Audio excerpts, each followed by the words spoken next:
Bonjour à tous, bonjour tout le monde. Aujourd'hui, on se retrouve pour un nouvel épisode de La Zone Sport, l'émission hebdomadaire qui décrypte toute l'actualité sportive. Aujourd'hui, on est avec Elias et Zéphyr. Bonsoir Elias. Bonsoir les gars. Bonsoir Zéphyr. Bonsoir. Ce week-end, on a eu un week-end quand même très chargé niveau championnat avec une nouvelle fois la course au titre dans les différents championnats. Tout le monde a tenu son rang à peu près en première ligue, en Ligue 1, en Italie. L'AC Milan a perdu et l'AC Milan a fait match nul et Naples a perdu. Donc on en a parlé la semaine dernière. Un championnat très très compétitif, la Serie A. Aujourd'hui, on a Elias qui va nous parler d'une concurrence au Paris Saint-Germain, la concurrence des gardiens. Elias, on sait que Lucas Chevalier a été blessé à cause d'un tacle de Lamine Camara à Monaco et Matvei Safonov en a profité pour se montrer et peut-être, dans l'esprit de Luis Enrique, s'imposer comme une potentielle doublure à Lucas Chevalier. Ah, Ouais, exactement. En fait, en l'absence de Lucas Chevalier, surtout avec sa grave blessure, hein, vraiment, on l'a vu, il a pris vraiment un sale tacle de la part de Lamine Camara contre Monaco, ce qui lui a valu d'être quand même écarté des terrains. Et du coup, enfin, Safonov a eu sa chance et a eu l'opportunité de disputer ses premières minutes cette saison. Et on peut vraiment dire que là, pour le coup, il nous a quand même impressionné, il nous a quand même rassuré sur son niveau. Et notamment, il a fait quand même 2 clean sheets sur ces 3 matchs. Et je pense notamment à un clean sheet contre Rennes, où en fait, malgré le score quand même fleuve du PSG, on peut se dire qu'ils ont eu un match tranquille, qu'il n'a pas eu à faire de grosses parades. Mais quand on voit que Esteban Le Paul, après sa frappe contre Rennes, le félicite, forcément, on se dit que Safonov, il peut peut-être à terme s'imposer.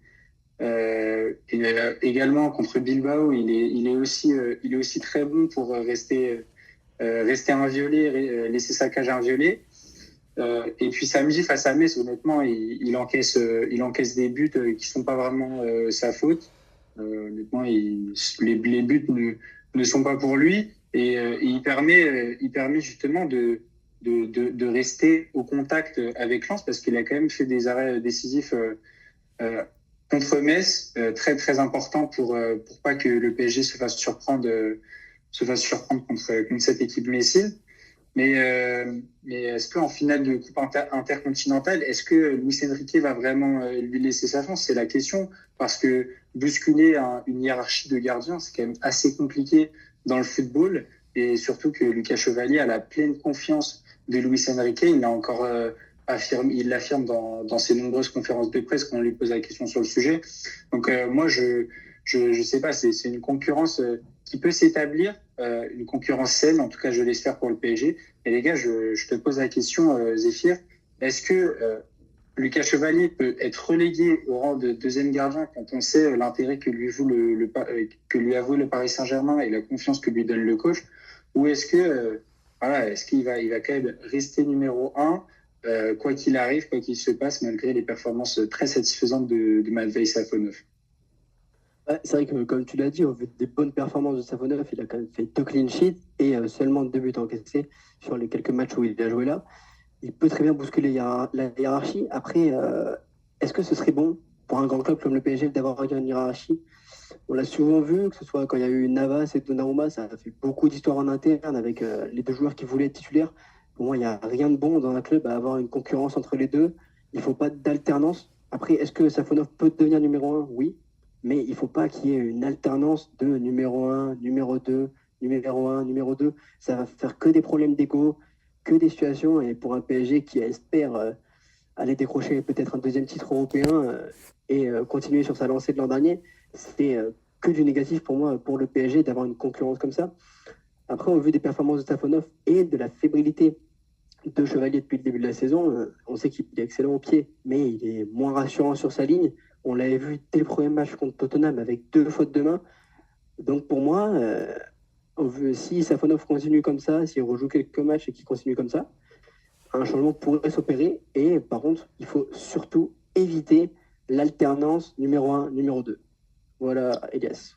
Ouais, je suis totalement d'accord avec toi, d'autant plus que là, il fera sûrement son retour en finale de Coupe intercontinentale contre Flamengo. Donc moi, ça me paraît quand même difficile d'imaginer qu'il soit relégué au rang au rang de deuxième gardien, pardon. Donc voilà, pour moi, Lucas Chevalier va rester numéro un, quoi qu'il arrive. Enfin, en tout cas, peut-être pas quoi qu'il arrive, mais en tout cas, dans ce laps de temps, en tout cas, il doit rester numéro un, ça c'est sûr. Mais Zéphyr, parlons d'un sujet bouillant. Nice qui est en grande difficulté vraiment. C'est 5 matchs où Nice est en grande difficulté vraiment. Donc ils enchaînent les défaites, que ce soit en Europa League, que ce soit en Ligue 1. Peux-tu nous parler de ce bilan catastrophique des Niçois qui même perdent leur soutien de leurs supporters? Là, c'est la cassure, c'est fini, on a l'impression. Centre de Mathieu Idol, tête d'Hudson-Edouard. Vous l'avez tous entendu entre hier soir et aujourd'hui. C'est les tristes mots qu'a prononcé le commentateur officiel de Nice sur leur chaîne. Et ils font bien parler parce qu'ils montrent bien le désespoir des supporters niçois en ce moment. On a vu du coup, ce supporter atterré à l'idée de commenter les buts encaissés par son équipe. Et Nice qui ne s'en sort plus de la crise. On avait eu pourtant un début de saison qui était acceptable pour les Niçois, avec quand même 5 matchs sans défaite en championnat entre le 28 septembre et le 29 octobre. Puis la crise. Tout simplement 9 défaites consécutives, toutes compétitions confondues, que ce soit en Ligue Europa et en championnat. Et c'est un désastre. Et Nice qui ne marque pratiquement plus. Il y a très peu d'occasions procurées. C'est pour moi le souci même numéro un, c'est la communication du coach Franck Hez. En tout cas, on ne peut pas le critiquer sur son franc-parler, mais il est presque trop cash envers ses joueurs. On l'a vu beaucoup critiquer ses joueurs en début de saison, avec beaucoup de critiques, beaucoup de mots forts en disant que les joueurs ne se bougeaient pas assez sur le terrain, que ce soit à l'entraînement, trop de simulation, trop de chichi. Et il a commencé à perdre son vestiaire au fur et à mesure de ses mots, et au fur et à mesure depuis le début de la saison. Et on avait quand même vu aussi, à cause de ce choix, et la direction qui a fait un choix fort avec Hez, c'est d'avoir prolongé en septembre jusqu'en 2029. Mais est-ce que ce choix est une bonne idée? Arthur, quelle est ton idée à propos de ce choix et est-ce que ça a permis pour toi d'engluer Nice dans la crise, sachant qu'il n'y avait aucune assurance qu'ils aient des bons résultats en Ligue Europa et sur la suite du championnat au moment où ils l'ont prolongé? Effectivement, Zéphyr, quand tu parles de Ligue Europa, si on pense à la Ligue Europa l'année dernière avec Nice, c'était la catastrophe, encore pire que cette année. Non, pas encore pire que cette année, parce que là, c'est vraiment la pire équipe d'Europe, limite. Mais en tout cas, c'était la cata, ils ne gagnaient aucun match. Et le Francaise, on n'avait pas l'impression qu'il fasse du très très bon travail. Après, en championnat, on sait que ça marchait assez bien pour les Niçois.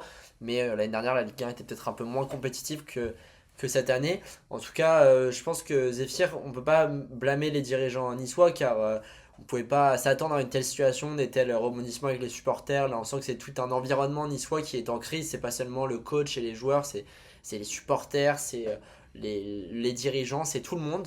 Donc, je pense pas que ça a été forcément une mauvaise décision de le prolonger car de toute façon, dans le football, il faut prolonger les contrats. Peut-être qu'ils auraient pu prendre une durée de temps plus courte parce que 2029 c'est quand même dans très longtemps, donc si ils sont amenés à le licencier, ça va quand même coûter un peu d'argent pour un club qui est déjà pas très bien financièrement. Ça va faire mal. Après, je crois qu'il avait proposé de démissionner, Francaise, donc à voir un peu, mais Non, justement, il a proposé d'être l'électrochoc. En fait, il a proposé d'être viré, mais pas de démissionner. Donc c'est là tout le souci, c'est que S veut partir, mais il veut pas partir sans son chèque.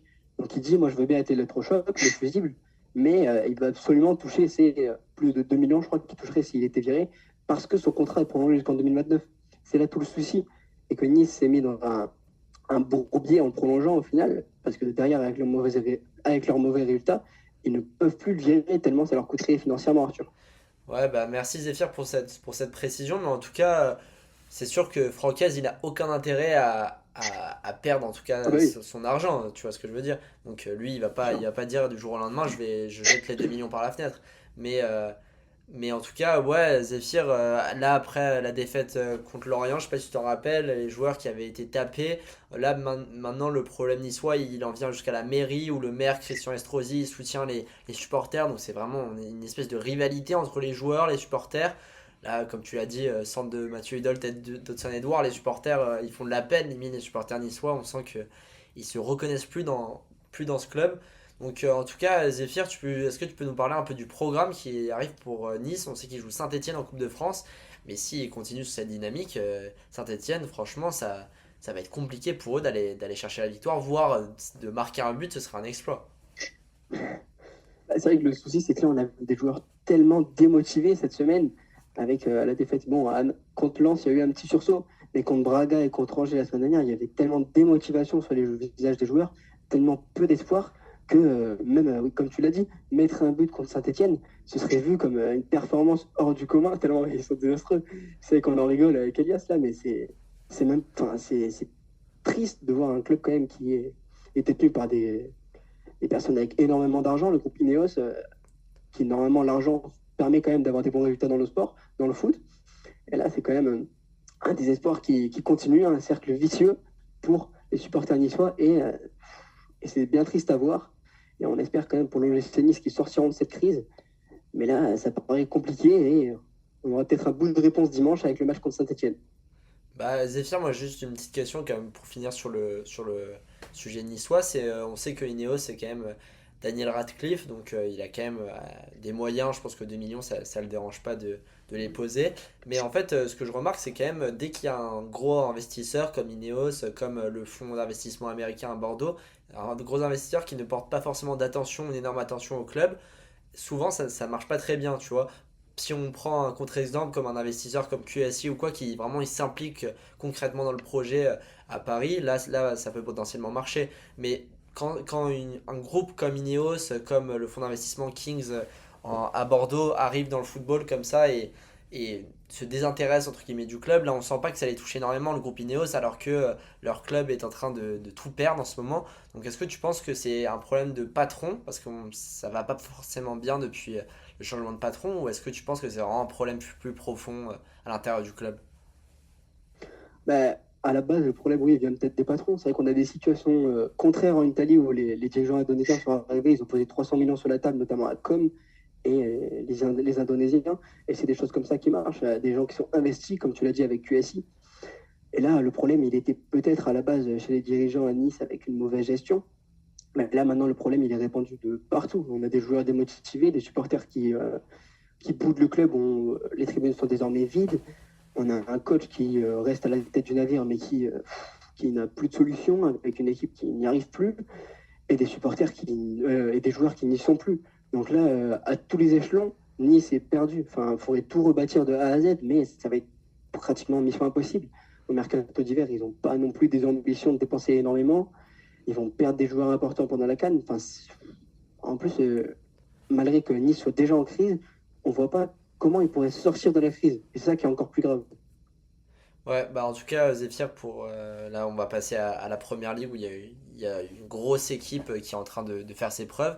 Mais en tout cas, là, un truc qu'on peut remarquer, c'est que l'objectif maintien dont parlait Francaise il y a quelques semaines, là, on sent que c'est vraiment réaliste. Là, on sent que la zone rouge, elle s'approche de Oui. plus en plus pour les Niçois. Les défaites, elles s'enchaînent et bah, par essence, le classement, il continue de monter. Donc, les équipes comme Metz, comme Auxerre, elles gagnent, elles engrangent des points et elles rattrapent Nice au fur et à mesure. Donc là, Nice, on commence à se poser la question, est-ce qu'ils vont réussir à se maintenir compte tenu de la forme? Bon, finissons la partie un peu triste de notre podcast. Passons sur une autre équipe qui est en pleine hégémonie, qui est sur un renouveau en ce moment, après un très très mauvais début de saison en PL. Donc ils ont quand même été en zone rouge en septembre. Ils n'avaient engrangé que 4 points avant le 28 septembre. On s'attendait plutôt à une saison dans le ventre mou pour l'équipe dont on va parler aujourd'hui, Aston Villa. Donc depuis la victoire contre City à 1 but à 0, ce ne sont vraiment plus les mêmes joueurs. On sent vraiment le retour de la patte de Unai Emery qu'on connaissait si bien par exemple l'année dernière où ils ont quand même atteint les quarts de finale de la Ligue des Champions. Donc ce mental un peu d'Unai Emery qui fait qu'ils reviennent très souvent dans le match comme ce week-end contre West Ham où ils ont perdu 1-0 puis 2-1 et à chaque fois ils reviennent et ils vont chercher les 3 points. Donc c'est vraiment une grande équipe de Villa là en ce moment, ils sont même troisième de Première Ligue à seulement 3 points du leader Arsenal. Le leader Arsenal qu'ils ont même récemment battu alors que Arsenal avait plus perdu depuis fin août contre Liverpool. Ils sont arrivés contre un Arsenal en pleine forme qui avait je crois 5 points d'avance sur City et qui ont réussi à battre le leader Arsenal à Villa Park grâce à dans une folle rencontre avec un but de Buendia à la dernière seconde. Cette victoire, Elias Zéphyr, elle a vraiment provoqué un statement. Là, on s'est vraiment dit waouh, Villa, c'est vraiment quelque chose, puisque comme je vous l'avais dit, les Gunners ne perdaient plus et étaient dans une dynamique dingue. On se disait c'est tout droit pour le titre, et là ils ont été stoppés par Villa. Donc Zéphyr, est-ce que tu peux nous dire un peu... non, Elias, excuse-moi, Elias, est-ce que tu peux nous dire un peu les joueurs en forme en ce moment? On sait on entend beaucoup parler de Morgan Rogers qui a encore mis un doublé hier. Est-ce que tu peux nous en parler un peu? Ah, écoute, Morgan Rogers, il est sur un nuage et on le voit en équipe nationale. C'est lui qui est titulaire dans le système de Thomas Tuchel. Il va d'ailleurs sûrement aller à la Coupe du Monde s'il continue comme ça. Moi, il m'impressionne, Morgan Rogers. Mais au-delà même de Morgan Rogers, une individualité parmi un collectif, moi, c'est le collectif que j'ai envie de ressortir. Moi, techniquement, la qualité qu'ils ont notamment au milieu de terrain avec Yuri Tillmans qui a fait un énorme match contre Arsenal, vraiment un travailleur de l'ombre, comme Camara, l'ancien joueur de l'OM, leur milieu de terrain est dense, notamment aussi avec Onana. Vraiment, c'est des joueurs vraiment première ligue, hein.